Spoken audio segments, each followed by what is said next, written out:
Well, the saying goes, you make plans and God laughs.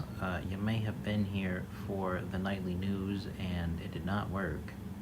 The audio worked fine, the video did not. So this is an attempt at take two. The technology has not worked all night. I have been trying to push things out to put the news on the podcasting platforms. That has not worked either. So, it's just the way it goes. Anyway, this is the Moriah Nightly News, hopefully for April 8th, 2026, in the year of our Lord. The top story that we have been following since we began this program has been the war in Iran. The beginning of the week saw a ceasefire agreement with the United States, Iran, and Israel. That has been very tentative, and I would not be surprised if it falls apart.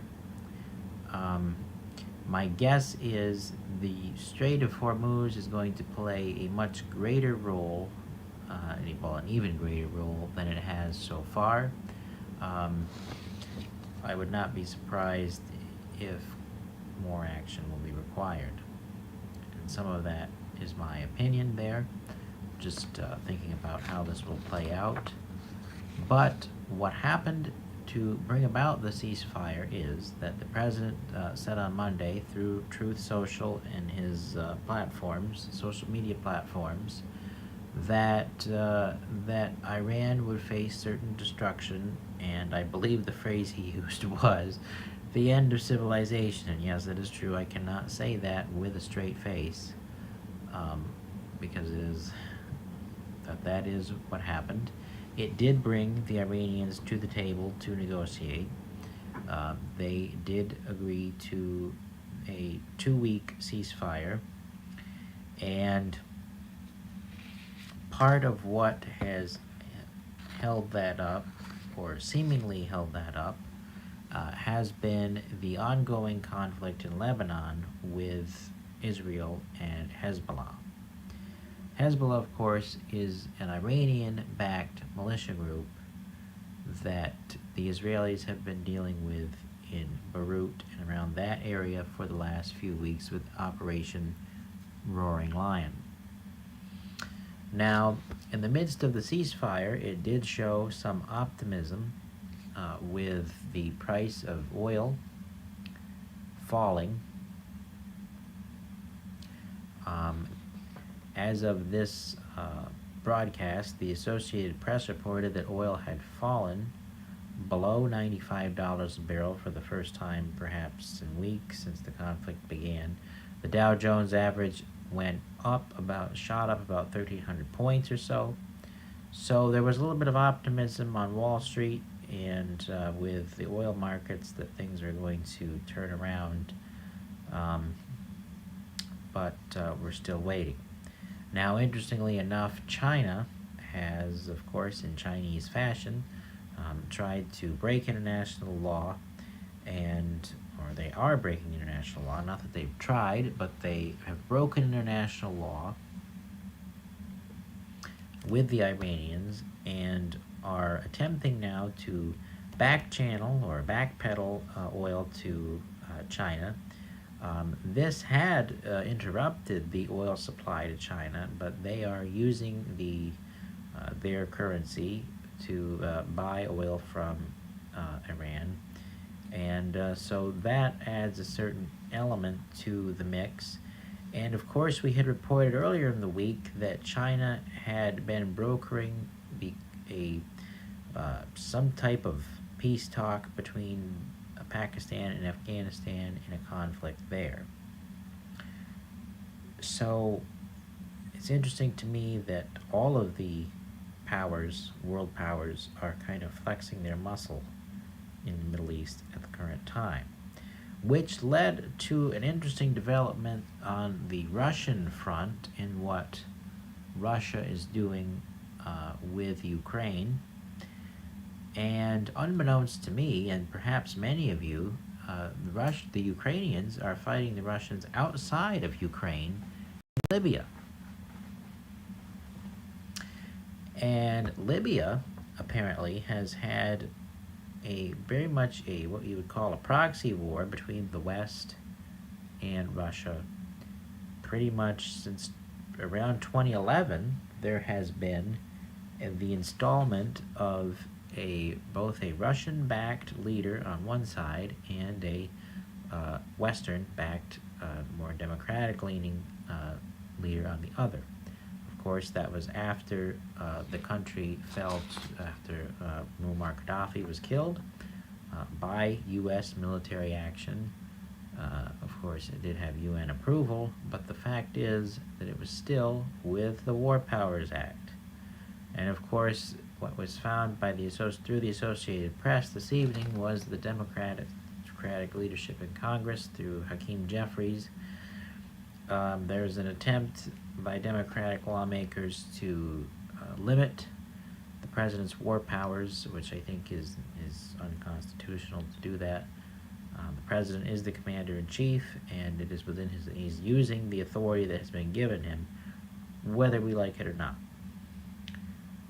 I'm sure people didn't like it when Obama did it, or Biden, or Clinton, but that was what it was then as well. So, I did find that interesting that the Ukrainians are fighting the Russians outside of Ukraine. And of course, the thing I did not realize as well was the amount of advances in drone warfare that has been happening through Ukraine. And that has been a benefit perhaps to the American military as well, to learn those things through the Ukrainian military. And so that has been part of the reason, I think, why you have very quietly seen Western allies, and particularly the United States, be willing to continue to prop that up. Now, moving along, and I perhaps am moving a little bit quicker because this is my second time through with all of this. The NY21 race for the 21st Congressional District is going in full swing. Both parties are in the primary cycle. The primary, of course, is on June 23rd, for those of you who are not aware. And you have Anthony Constantino up against Robert Smolin on the Republican side. Smolin is endorsed locally by the Clinton County Republican Committee, but it was Anthony Constantino that had the endorsement of Rudy Giuliani, so of course probably being more the Trump-backed candidate, which an interesting that this seat would garner that type of national attention. Makes sense, of course, with Elise Stefanik's position in the House as a very strong Trump ally, and had worked her way into that, and it was very surprising that she had stepped away so suddenly, almost without notice, or almost kind of out of the blue. But she stepped out, and so that is why both sides are up in the primaries. Now, on the Democratic side here, we have the Lake Placid Democrat. I can find his name here. Here it is. The Lake Placid Democrat was Stuart Amoriel. I'm probably not pronouncing that correctly, but he's based in Lake Placid, or from Lake Placid, and Blake, I can't even say that either, Debian or something like that, and they're competing on the Democratic side for the primary. And I had noted in my notes here that this could go either way because of the fact that that seat has always gone, it has in the past gone either way. Sometimes, Bill Owens was a Democrat and held the seat, so it could go towards I hope it does not, because we have wisened up for the last few years, but you never know. More locally, the boat or yacht, whatever you want to call it, private, looked like a private, small private yacht that was in Boaga Bay over the winter, from the Montreal, Paul Geoffrion, 33-year-old from Montreal. That was returned and taken back in a rescue operation there. Once the 7 inches of ice or so melted, that was able to be recovered. And the Press Republican noted that there was very little damage to the vessel. Very surprising. And it noted that Jimmy Hughes and Will Dio were very much a part of that process. And even the Vermont Coast Guard was involved in that. So, interesting to note there. Now, as I've noted, this is the second time through, so if this is ends up being a short run through, you know why. So, the Attorney General, Pam Bondi, was outed over the weekend, and I had neglected to report that on Monday, given the volume of news we had to cover on that broadcast Monday evening.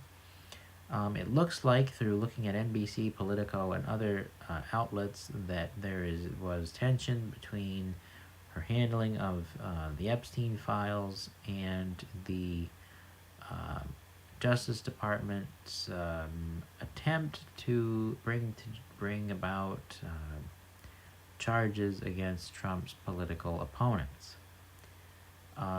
Some of that, to me, does not look clear at this time from just a preliminary glance, and it was noted by the president that she would be in a private sector role, which has not been announced at this time, so we will see what happens with that. One headline that caught my attention from the Press Republican was that Ford Motor Company had recalled about 400,000 vehicles. This was about 400,000 trucks and SUVs with a wiper blade issue. So if you fall in that, you could consider getting that checked out. And that will be interesting to note that as well. That will probably about do it for this night of horrible tech issues, horrible production problems. As I mentioned on Monday, here at the Moriah channel, we have been looking at a $250 upgrade to our Restream service, which would allow us to push the programming out to every platform. It would allow us to make shorts and reels in one service, and allow us to finally have up and running that video looking like real TV back-to-back programming on our website, which we do have at www.themoriahchannel.com. Now, there is no pressure to give to our links. And there's, of course, the Patreon page and our PayPal link on Facebook. There's no pressure to do any of those, because the best thing that you can do that doesn't cost anything at all is to keep liking, keep subscribing, keep sharing, because we get credited for that through Facebook and YouTube. And the more we get, the easier we can earn money there as well. We have to get, I think it's 500 subscribers on each of those before they will let us, before they will consider us worthy enough to monetize on there. The other thing is being able to stream live to Facebook, and that will come after 60 days, so we're probably getting close, approaching halfway on that milestone. But it is coming, especially when most of our viewers are on Facebook and see us on Facebook. That will be crucial to leverage that at some point soon. And it's just a matter of waiting for Facebook's pesky regulations. And it's no wonder why so many people don't like Mark Zuckerberg. So with that, this is attempt 2 at the Moriah Nightly News for April 8th, 2026. Stay well, take care of yourself, and enjoy the warm weather after the attempt by Mother Nature to send us back to winter.